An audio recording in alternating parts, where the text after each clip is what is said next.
Claves de la semana. Seguimiento de noticias internacionales elaborado por CESCI. Arrancamos el boletín internacional en Chile. Allí la Cámara de los Diputados ha rechazado por un solo voto la propuesta fiscal del gobierno de Boric, una pieza clave para la ejecución de sus políticas sociales, un revés que marca la derrota más importante del oficialismo hasta la fecha. Aunque no podrá ser presentada ante la Cámara durante al menos un año, la ley podría llevarse al Senado, pero el gobierno no cuenta con mayoría suficiente. El objetivo de la reforma era recaudar ingresos equivalentes al 3,6% del PIB en 4 años, cerca de 10.000 millones de dólares, para financiar promesas importantes como el aumento de la pensión universal y el gasto en salud. La oposición ha criticado fuertemente la reforma, principalmente por aumentar los impuestos cuando la coyuntura económica es muy adversa. Este año se espera una contracción del crecimiento del 0,7%. Este rechazo supone un duro golpe para Boric y plantea interrogantes sobre el futuro del gobierno. Y volvemos una semana más hasta China, donde el presidente Xi Jinping ha prometido reforzar la seguridad del país y convertir al ejército en una gran muralla de acero para defender sus intereses. Mientras tanto, las relaciones con Occidente alcanzan su punto más bajo en décadas. El presidente chino ha renovado oficialmente su tercer mandato ante los casi 3.000 delegados de la Asamblea Popular Nacional y ha nombrado como número 2 a Li Qiang. Xi ha declarado que va a convertir el ejército en una gran muralla que salvaguarde eficazmente la soberanía nacional,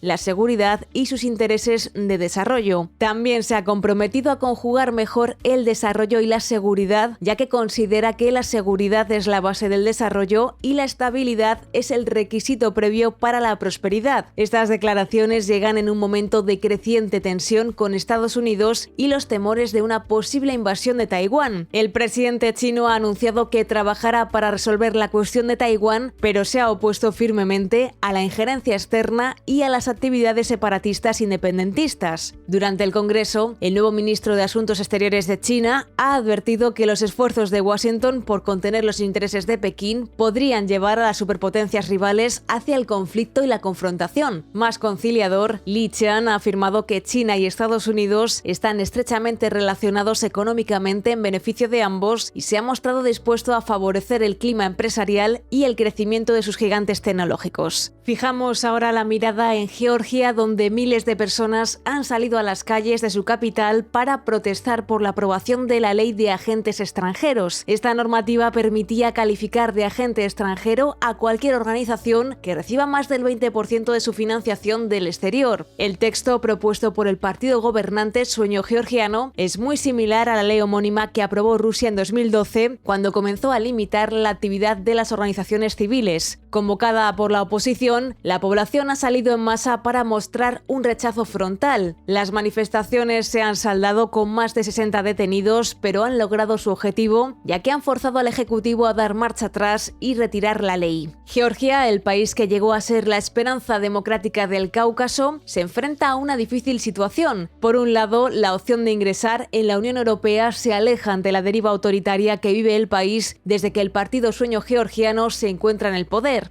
Muestra de ello es que fue el único país al que la Unión no concedió el estatus de candidato cuando lo solicitó por la vía rápida junto con Moldavia y Ucrania. Mientras tanto, Rusia ha aprovechado el momento para ampliar su influencia, especialmente entre algunas figuras políticas más alineadas con el Kremlin. No se descarta que la crisis política continúe, ya que la oposición ha afirmado que prolongará las protestas. Nos vamos ahora hasta Turquía. La oposición ha elegido al socialdemócrata Kemal Kılıçdaroğlu como candidato para enfrentarse a Erdogan en las elecciones presidenciales del próximo 14 de mayo. Kılıçdaroğlu ha sido la figura elegida por el llamado Grupo Tabla de 6, que reúne a media docena de partidos opositores que decidieron unificar candidaturas para intentar disputar el puesto al presidente Erdogan. Sin embargo, la elección del candidato opositor no ha gustado a todos.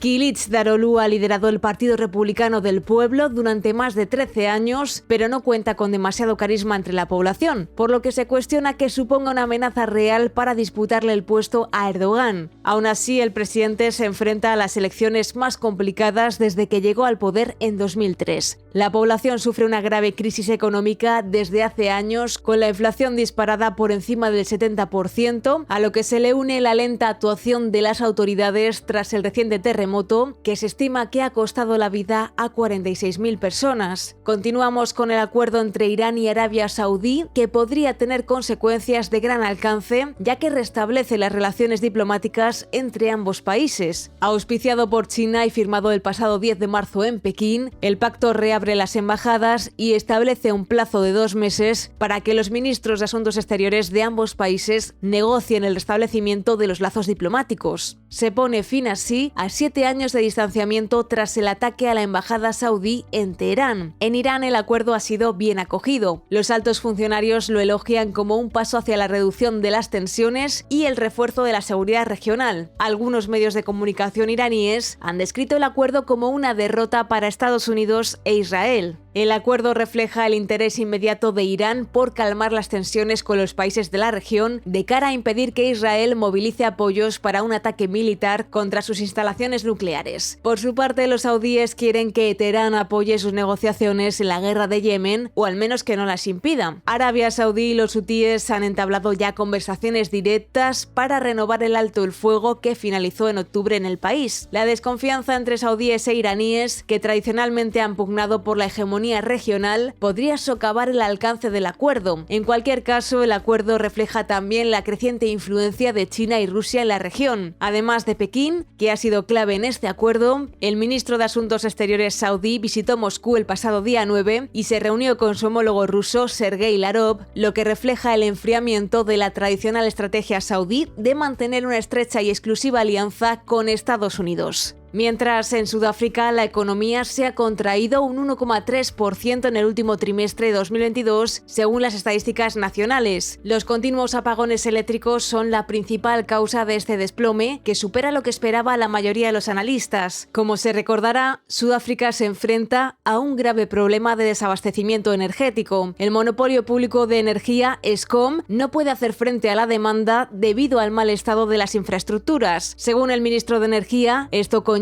una pérdida de producción por valor de más de 50 millones de dólares al día, una situación insostenible. Ante la profundización de la crisis, el presidente ha decidido reestructurar su gabinete ministerial, cesando a varios veteranos y nombrando a un nuevo vicepresidente. Además, ha anunciado la creación del Ministerio de Electricidad, que junto al de Energía tratará de dar solución o al menos alivio a la crisis energética que atraviesa el país. Y finalizamos en Estados Unidos. 5 semanas después de que la Reserva Federal pisase el freno en las subidas de tipos, el presidente Jerome Powell ha vuelto a alertar de que está dispuesto a hacer todo lo necesario para aplacar la inflación. La inesperada fortaleza de algunos indicadores, como los precios de los servicios y el número de contrataciones del mes de enero, le empujaban a cambiar la estrategia monetaria. Todo apuntaba a que la Reserva subiría los tipos en medio punto en su siguiente reunión el próximo 22 de marzo, tras haberlos elevado en 1/4 punto en diciembre. Sin embargo, la quiebra de Silicon Valley Bank obliga a la máxima autoridad monetaria a replantearse su postura. Parte de la crisis que enfrenta el banco californiano deriva del impacto del endurecimiento de la política monetaria. No se descarta la posibilidad de que el banco cambie la hoja de ruta del organismo y no suba los tipos la próxima semana o aplique una subida de menor magnitud.